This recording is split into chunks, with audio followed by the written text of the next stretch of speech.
yang pertama adalah rendahnya indeks persepsi korupsi dan integritas ASN. Berdasarkan data transparan internasional, skor indeks persepsi korupsi atau IPK Indonesia 2023 berada di angka 34/100 dan masih tertinggal dibanding beberapa negara ASEAN. Selain itu, laporan kami pemberantasan korupsi menunjukkan praktik korupsi di sektor pengadaan barang atau jasa dan jual beli jabatan masih terjadi di instansi pemerintah. Indeks persepsi korupsi rata-ratanya secara global 43, di Asia Pasifik 45. Dan tragisnya, angka 43 rata-rata global ini faktanya, banyak kepala daerah dan pejabat publik terjerat kasus korupsi setiap tahun. Survei integritas sektor publik menunjukkan celah dalam sistem pengawasan internal. Dampaknya turunnya kepercayaan publik terhadap ASN, efisiensi anggaran negara, dan pelayanan publik tidak optimal.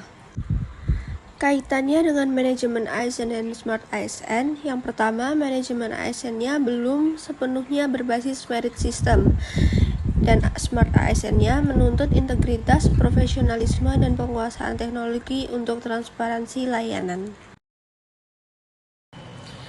Isu yang kedua adalah rendahnya kualitas pelayanan publik dan birokrasi yang belum efektif. Berdasarkan evaluasi Kementerian Pendayagunaan Aparatur Negara dan Reformasi Birokrasi atau Kemenpan RB, masih terdapat instansi dengan nilai reformasi birokrasi kategori B dan C.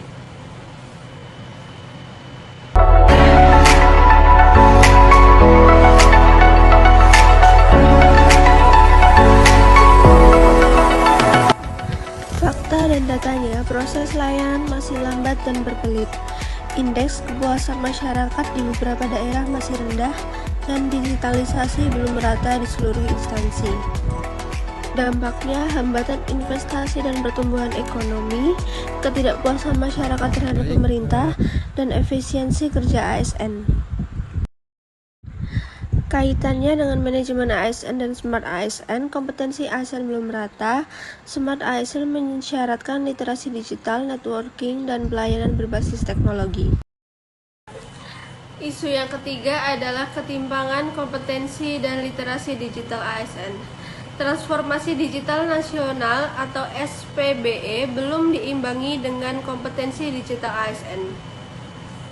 Obrolan kali ini ya. Sebelum kita lari kenceng ke masa depan, ada baiknya kita nengok ke belakang sebentar. Yuk, kita lihat perjalanan kita, evolusi teknologi yang udah ngebentuk cara kita kerja dan melayani sampai hari ini. Perjalanannya Fakta dan data, banyak ASN senior belum adaptif terhadap sistem digital. Pelatihan belum merata dan tidak berbasis kebutuhan jabatan. Implementasi e-government belum optimal. Dampaknya, program digitalisasi tidak berjalan maksimal, ketergantungan pada pihak ketiga, dan inovasi birokrasi terhambat. Kaitannya dengan manajemen ASN dan Smart ASN, manajemen pengembangan kompetensi belum sepenuhnya berbasis talent management. Smart ASN menuntut ASN berwawasan global, IT-minded, dan Berikut saya akan menjelaskan analisis isu menggunakan metode USG. Yang pertama yaitu korupsi dan integritas ASN. Urgensinya 5, seriusnya 5, kemudian growth-nya 4, totalnya 14. Isu yang kedua, kualitas pelayanan publik.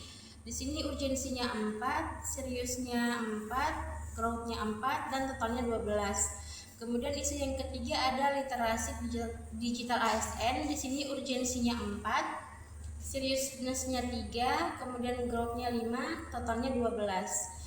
Jadi isu utama yang kami angkat di sini adalah rendahnya integritas dan praktik korupsi dalam birokrasi ASN dengan skor 14.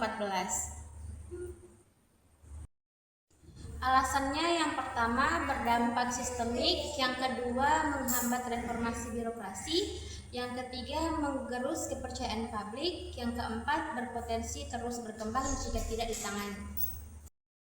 Selanjutnya saya akan menjelaskan fishbone penyebab isu ini terjadi. Yang pertama ada faktor SDM yang punya mentalitas transaksional serta kurangnya internalisasi nilai ASN berhala. Yang kedua faktor metode atau sistem yang belum transparan.